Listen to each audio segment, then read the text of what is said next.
Kakinada rural Sarpavaram junction లో ఉన్న ఒక ప్రముఖ మల్టీ స్పెషాలిటీ హాస్పిటల్ వద్ద ఉద్రిక్తత వాతావరణం నెలకొంది. జిల్లా సైన్స్ అధికారి శ్రీనివాస్ వినీల్ మృతి నేపథ్యంలో ఈ ఉద్రిక్తత చోటు చేసుకుంది. శ్రీనివాస్ వినీల్ కు అవసరం లేకపోయినా గుండె శస్త్రచికిత్స నిర్వహించారని, దాని కారణంగా ఆయన మృతి చెందారని ఆరోపిస్తూ బంధువులు, ఉపాధ్యాయుల సంఘాలు భారీగా ఆసుపత్రి వద్దకు చేరుకున్నారు. న్యాయం చేయాలని డిమాండ్ చేస్తూ ఆందోళన వ్యక్తం చేస్తున్నారు. ఇదిలా ఉండగా మృతదేహాన్ని కుటుంబ సభ్యులకు చూపించకుండా కాకినాడ ప్రభుత్వ ఆసుపత్రి మార్చురీకి తరలించడంపై పలు అనుమానాలు వ్యక్తం చేస్తున్నారు. ఈ వ్యవహారంపై పూర్తి స్థాయి విచారణ చేపట్టాలని వారు డిమాండ్ చేస్తున్నారు. పరిస్థితి ఉద్రిక్తంగా మారడంతో పోలీసులు భారీగా మోహరించి భద్రతను కట్టుదిట్టం చేశారు.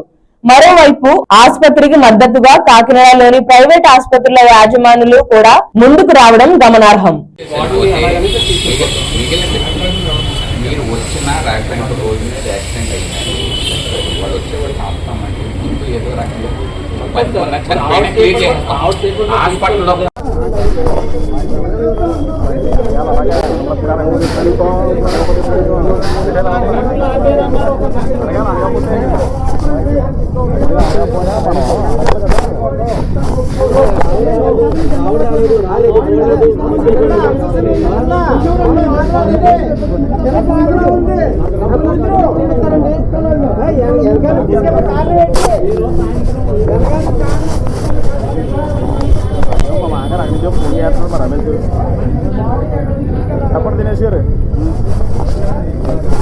పర్లేదు కదండి. నా పేరు శేషు అండి, మైలుపల్లి శేషగిరి. నా తమ్ముడు మైలుపల్లి శ్రీనివాస్ వినీల్ అండి. శనివారం మా తమ్ముడికి ఏమండి హాస్పిటల్ తీసుకెళ్లారు. స్కూల్లో ఉండగా స్కూల్లో వాళ్ళు ఏం చేస్తారంటే హాస్పిటల్ తీసుకెళ్తే అక్కడ బీపీ డౌన్ అయింది, అంతేగాని ఏం లేదని చెప్పారండి. అయినా సెకండ్ ఒపీనియన్ కింద ఒకసారి టెస్ట్ చేయందని చెప్పేసి వాళ్ళ ఫ్రెండ్స్ చెప్తే మా మంగళవారం నైట్ భానుగూడ సెంటర్లో టిఫిన్ చేసండి వాళ్ళ ఫ్రెండ్స్తో కలిపి టెస్టులు చేయించుకుందామని జనరల్ చెకప్ కోసం ఇక్కడికి వచ్చారండి హాస్పిటల్కి. అంటే చేయూత సంస్థ వారు రవి గారు ఇందులో చేయమని చూపించమని చెప్పారండి. ఇతర హాస్పిటల్లోని తీసుకొచ్చి టెస్టులు చేసిన తర్వాత ఈసీజీ గట్టా తీసారండి. ఇలా జరిగిందని చెప్తే ఈసీజీ తీసిన తర్వాత కొద్దిగా క్రిటికల్గా ఉందండి, కనుక మీరు అడ్మిట్ అవ్వాలని చెప్పారు.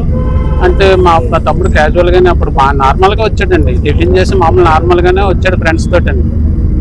చూసి మొత్తం సరే అని చెప్పేసి ఇవన్నీ టెస్టులు అయ్యేటప్పటికి 11 అయిందండి.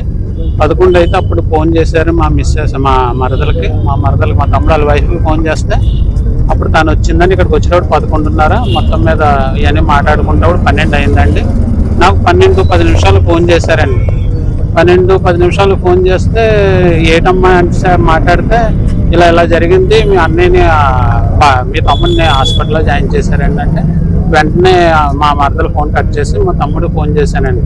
ఏట్రా ఇది అంటే ఏం లేదన్నయ్య భయపడకు, నేను నార్మల్గానే వచ్చాను, ఇక్కడ ఏవో టెస్టులు అన్నారు, జాయిన్ అవ్వాలన్నారు. సరే కదని జాయిన్ అయ్యాను, ఏం కంగారు పడకు అన్నారు. అయితే ఇప్పుడు వచ్చాను అంటే ఏం కంగారు లేదు, నన్ను ఐసీలో రూమ్ ఇచ్చి ఉండి అన్నారు. నాకు ఇక్కడ ఏమీ లేదు, నాకే బోర్ కొడుతుంది ఇక్కడ అని చెప్పేసి నార్మల్గానే మాట్లాడి నువ్వేం కంగారు పడకన్నాడండి. మాకు ఆ టైంలో నాకు వెహికల్ సదుపాయం దొరక్క నేను ఉదయం తెల్లవారుజాము 4 గంటలకు బయలుదేరి 4:30 కల్లా హాస్పిటల్లోకి వచ్చానండి. 4:30కి వచ్చేసరికి అప్పుడు లోపల ఉన్నాడండి, పడుకున్నాడండి. పడుకుంటే నన్ను చూడడానికి పంపలేదు.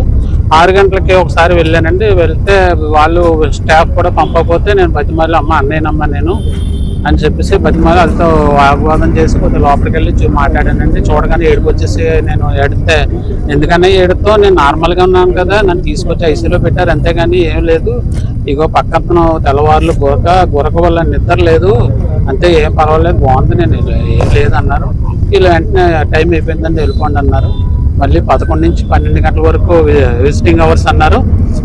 11 నుంచి 12 అన్నారు కదంటే అప్పుడు డాక్టర్ గారు వచ్చారని చెప్పేసి అప్పుడు మళ్ళీ అలౌ చేయలేదండి.